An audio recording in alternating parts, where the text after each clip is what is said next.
Hello everyone. Today I'll be presenting on NCLEX exam strategies and advice for success.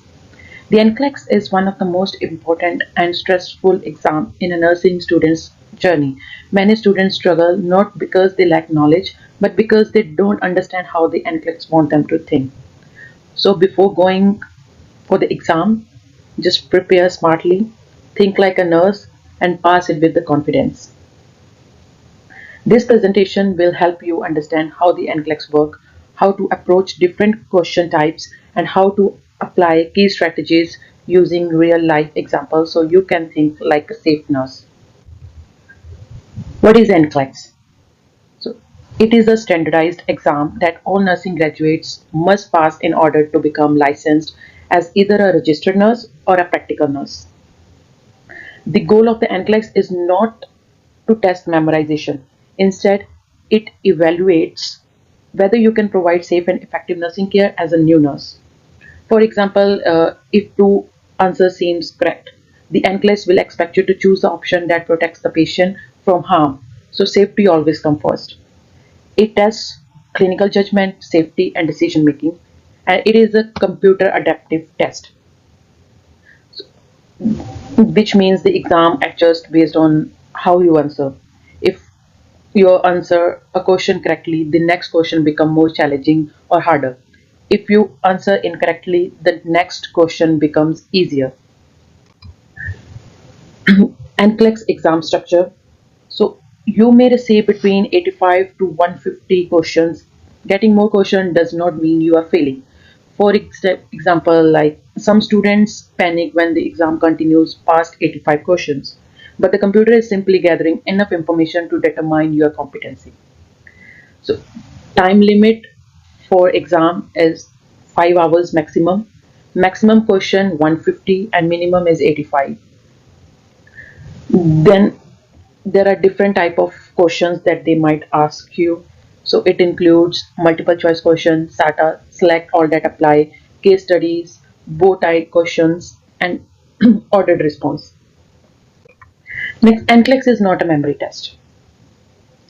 It just focuses on your critical thinking, the patient safety, and the application of nursing knowledge, and asks you what is the safest action. The, for example, you may not remember the exact normal potassium level, but you may recognize that a very high or low value is dangerous and require actions. So it generally focuses on how you apply knowledge, not how many facts you may recall.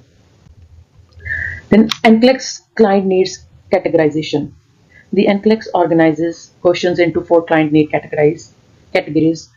First one is safe and effective care environment. Second, health promotion and maintenance. Third, psychosocial integrity. And last is physiological integrity.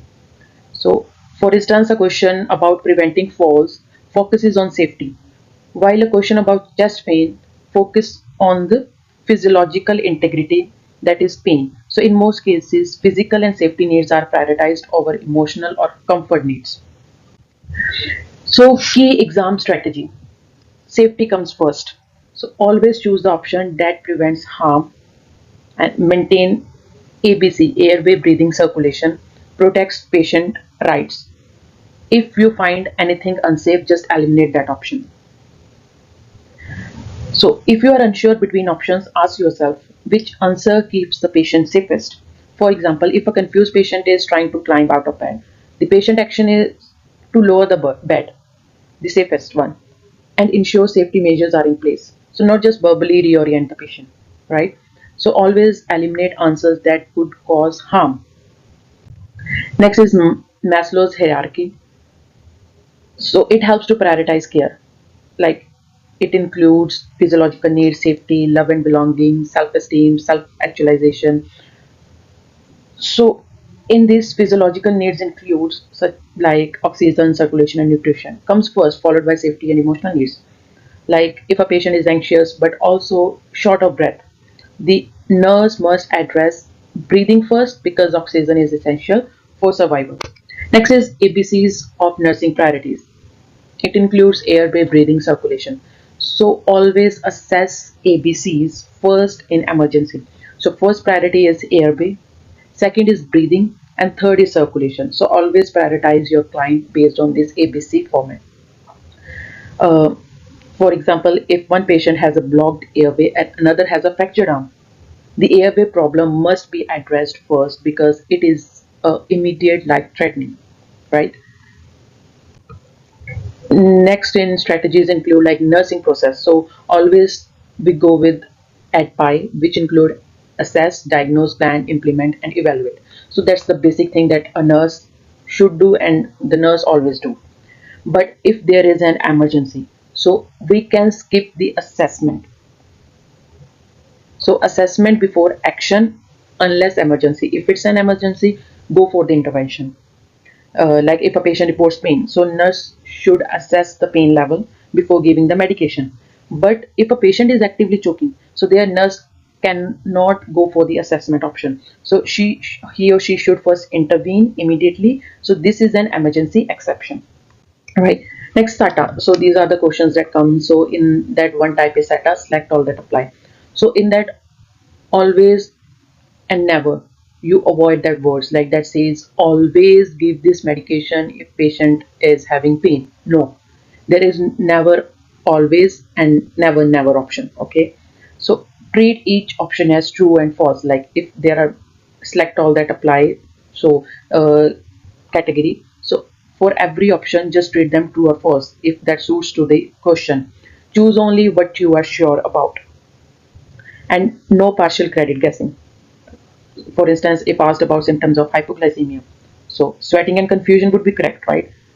But if it says increased thirst, that would be wrong because it's for hyperglycemia. So, like I said, there is no partial credit. So it's better to select fewer answers than to guess incorrectly.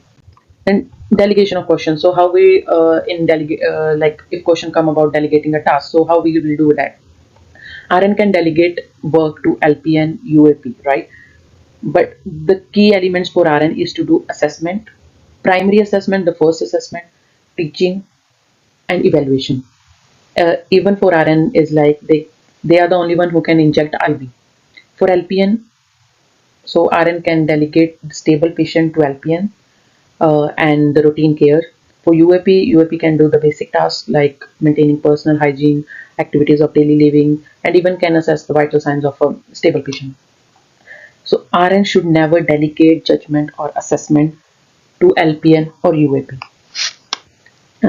For example, RN can measure UAP, sorry, can measure blood pressure, but the RN must assess why it is abnormal. Like if UAP assessed the blood pressure and she gave the count like it's out of the normal range, so nurse should go and assess the patient right away. So not the UAP or LPN's findings are not the final ones. Teaching a patient how to use an inhaler cannot be delegated to LPN or UAP because it requires nursing judgment. Then pharmacology strategy. So no drug classes, not just the names. Watch for side effects, adverse effects, patient education. If unsure, choose safety monitoring first. So instead of memorizing every medication, understand the drug class and major side effects. Like if patient is receiving opioids, monitoring respiratory rate is critical because they lower the activity of the brain. So if you don't recognize the medication, choose the answers that involves observation, assessment, and patient safety.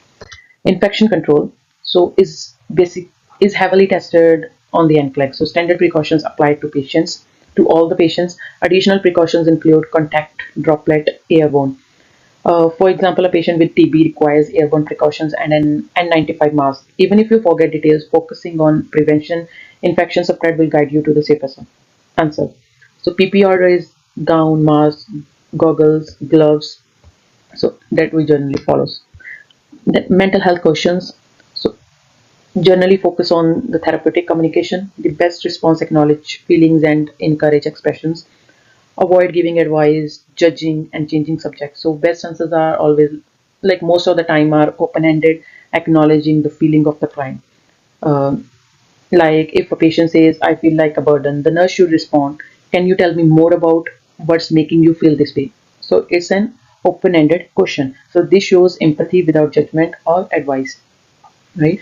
And time management during exam. So do not rush. Take breaks if needed. Focus on one question at a time. No changing answers. Um, so in this example is like SATA questions requires extra attention. So taking an extra moment to think is better than quickly guessing. Focus on one question at a time and trust your reasoning. Study strategies for NCLEX. Effective study focuses on understanding concepts. For example, instead of memorizing heart failure symptoms, understand that it causes fluid overload. This helps you answer many different questions correctly. So practice questions daily.